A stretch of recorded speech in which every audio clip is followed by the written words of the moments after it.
morning, comp students. I'm doing something a little bit differently. I'm taping your class before I teach it to my in-person classes. And so I want to get this to you a little bit earlier than tomorrow morning, so I'm going to go ahead and upload it.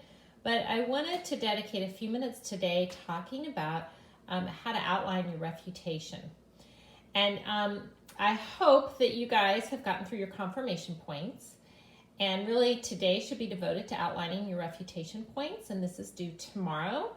For my online students, this is due by midnight, so anytime tomorrow. For my in-person students, it's due in class. So let's just talk about a refutation. A refutation is where you acknowledge an opposing viewpoint.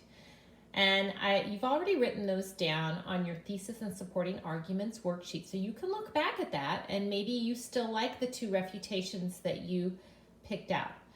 But I do want to remind you that you want to pick out a refutation that you feel like you can respond to. And the whole purpose of the refutation is really to increase your ethos, to show that you are knowledgeable not only about your opinion, but about other people's opinions who may oppose your own. So let me just go over this. This is on your template. Okay, and so let me just see here. Okay, so refutation, one strong argument against your thesis.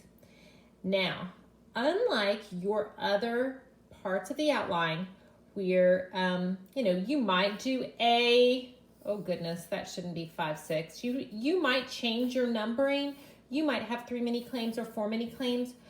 Your refutation outline is very, very precise. It needs to correlate to this. So up here at refutation 1, you're going to state one argument against your thesis. Then you're going to give one piece of opposing data. Okay, something that supports that the other side might cite. You are not going to do a warrant. You're just going to do one little piece of data. This is essentially the opposition's claim. Here's your data. And then, because the point is to respond to it, you're going to give some acknowledgement, like what part of the opposing argument is valid or credible. Because you always want to, this is a life skill, whenever you disagree with somebody, it is always good to look at what point do you have in common. And there is always something. Even if we take something as volatile as pro-choice or pro-life, you can always try to acknowledge the fact that regardless of your position, people care a great deal about the quality of life. So you can start there, but you need to find some acknowledgement, some point of commonality. So you'll make a statement and then the rebuttal. So the refutation is what they would say against you. The rebuttal is what you say against them.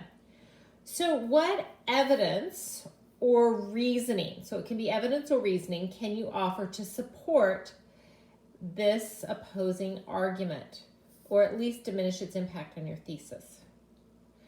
And I really think the rebuttal should be more reasoning. Then you're going to give data, and you can reference a piece of data you've already used, or maybe you want to pull in something brand new. And then your warrant. This warrant has a slightly different slant. Why is your argument superior to the opposition's? So your warrant's going to explain why your rebuttal basically diffuses their argument. So let me show you how this works. This is the outline sample. And so here's what I did. And I am just going to say, I think it's very hard to do this in keywords. I really think you do need to do sentences for this part. So here's my refutation 1. Remember, I'm arguing that a border wall is necessary with Mexico. And so here's what an opponent might say. Opponents believe improving the legal process of immigration will decrease illegal immigration. And I really should add, negate the need for a wall. Need to keep it focused on the wall. And then, so my opposing data is I actually pulled something from Nancy Pelosi, and I didn't feel like I needed to do a direct quote, so I just paraphrased it. Senator Nancy Pelosi has frequently stated there's no crisis at the border, and many others in Congress are advocating for money to be spent on more border officials, social workers, and judges. Okay, so basically she's saying if you put all these people in place, you're going to improve the legal process of immigration. You don't need to build a wall. Okay, so that's opposing data. Now, I'm going to make an acknowledgement. What is it that I can agree with? Well, I can agree that improvements to the legal process are needed. They're necessary. And then, but my rebuttal, here's where I disagree, that having legal channels or legal immigration will not seal off all illegal immigration alone, and we must have secure borders. So I'm saying the opponent, I agree with them, but it's not enough. And here's my data. I'm going to reference back to something that was in my paper. Israel's experience shows that a border wall with other reforms work. And then my warrant. How is my argument superior? Well, building a border wall does not eliminate the need for immigration reform. Both are needed.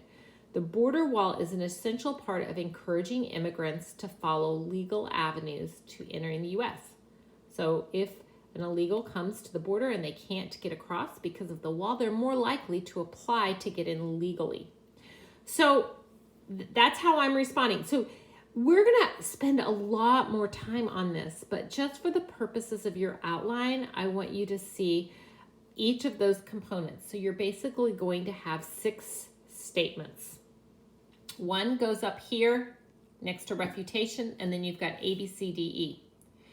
And so I want you to do the best that you can. You're going to have 2 refutations, and that's the format you're going to follow for each.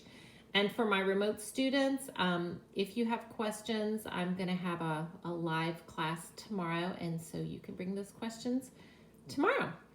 And good luck. This is a steep climb. I look forward to seeing what you guys come up with.